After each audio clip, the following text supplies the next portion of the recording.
Hello wonderful people, how are you? Today I'm talking about a bit of Argy Bargy. I'll tell you all about it on the other side.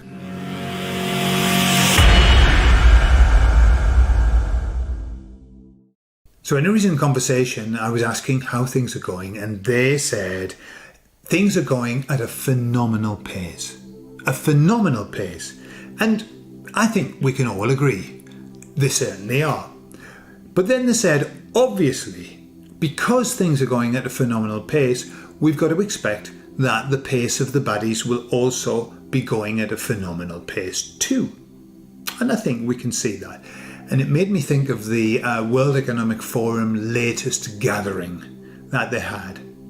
And every year, I mean, it's just it's a beautiful thing to watch the most boring people getting together that have got how they can get any more than 3 people in the same room with the egos that the size of the egos that they have.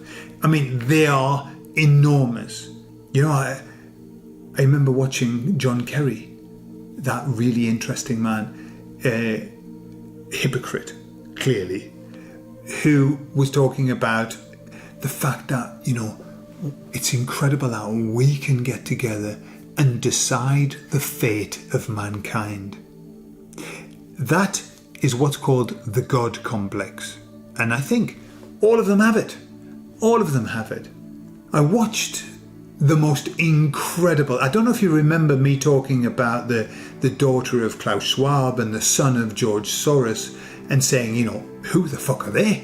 What have they done except to be shot, up the vagina of somebody by the father to create them? What have they done to deserve to be there deciding the fate of mankind? Except that the dad was famous. It's like, what the hell? My dad wasn't famous. Hence the fact that I've had to work for stuff. And probably you're in the same boat. But they didn't have to work for anything. However, George Soros' son, right? That specky lad. Well, he's 33, I think. I think he's about 33, same age as when Jesus was killed. And he sat doing a discourse with a group of panelists, whoever they were, I don't know who they were. And he was talking about democracy. Yeah? He was talking about democracy. And he talked for about, 5 minutes. I listened to what he said, and a few things struck me. I don't know if you've seen it, and if you haven't, it's just definitely worth seeing it, because this is the son of a multi-billionaire, a man who money is not an object. He pays money to everybody. Everybody is taking money from him. The George, the man with the eye bags that cover his nipples. And his son has had everything. I mean, privilege, white privilege, let's say, he's up to here with white privilege. And he cannot string a sentence together. And that's not me exaggerating. He is not capable of starting a sentence and coherently bringing it to the full stop. Even if there's just one verb in there, he isn't able to complete a full sentence without changing tack. I mean, if you transcribed his conversation, the 3 dots that you have after somebody changes tack when they're speaking, they go, well, the problem is, what I really mean to say is, what the problem is, ... The page would be full. The transcription page full of dots. And I've transcribed some things. That would be a challenge. He couldn't say a sentence without saying Now, I watched somebody who was talking about public speaking. A really, interesting guy, and he was saying the in public speaking is the death rattle. It is the death rattle of any public speaker. If you are talking and you can't express yourself without is sometimes I say and I take it out of these videos. I don't want an in there. No ums. Right? Some ums, yes, but no ums. Because it takes away the veracity of what you're saying. And he literally was like that, and he kept saying, right? Now, is a very, very dangerous little subset of a sentence. When somebody says do not nod your head, okay? Don't nod your head, shake your head, or do nothing. On the inside, if somebody says say, no, I don't. Perhaps you can explain it to me, okay?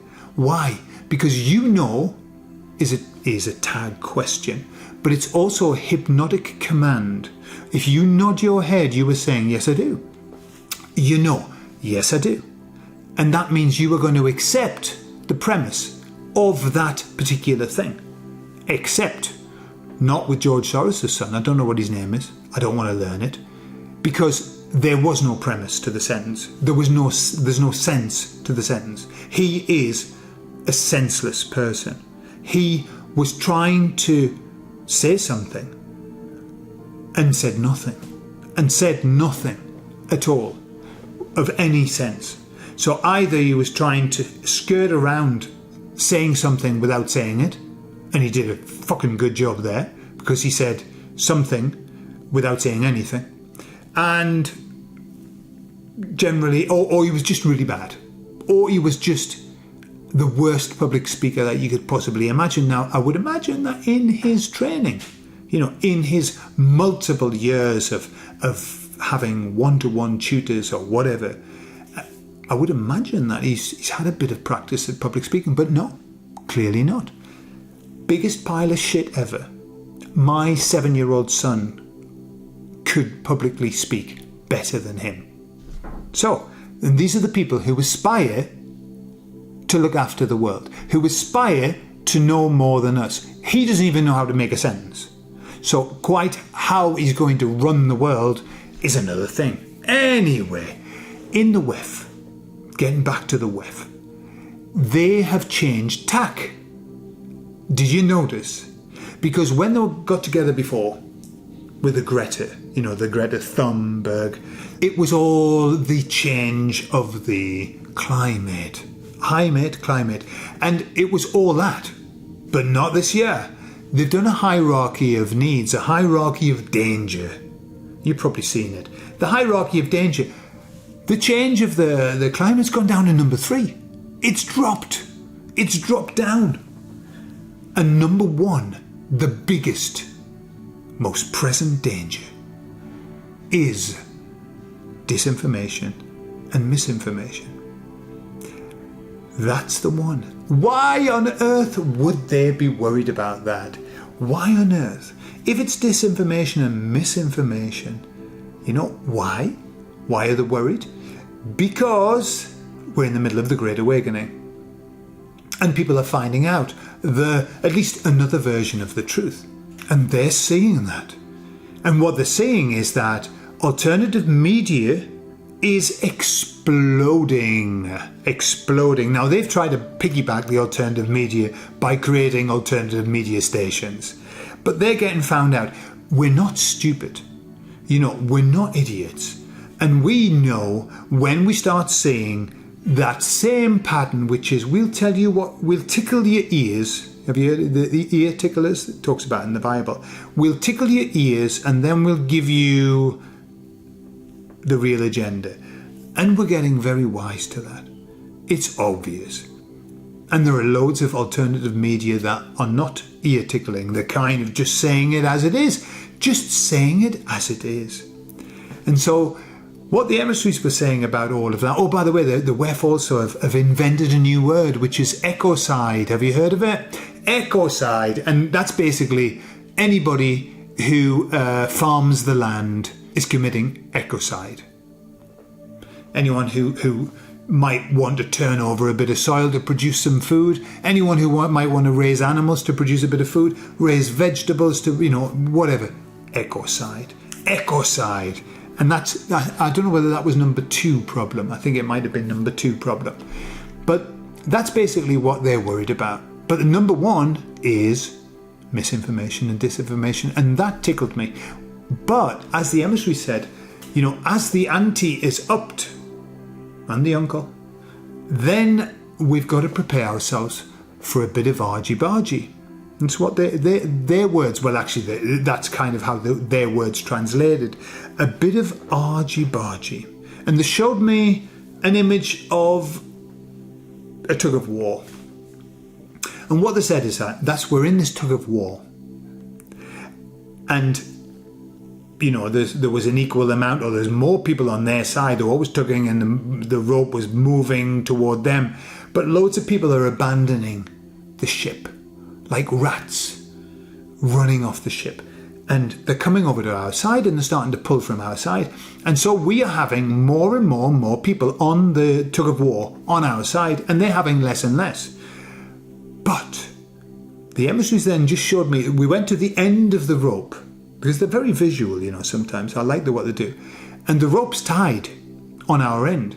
So it can never be pulled back, because that's a story that the Great Awakening can only happen in one direction. It can never go back. And so the only thing that can happen is that we, at the moment, we mightn't be able to move it very much, but the more people that come on our side, the more we're going to move it, and then we're going to pull the fuckers until they fall over. And they will fall over.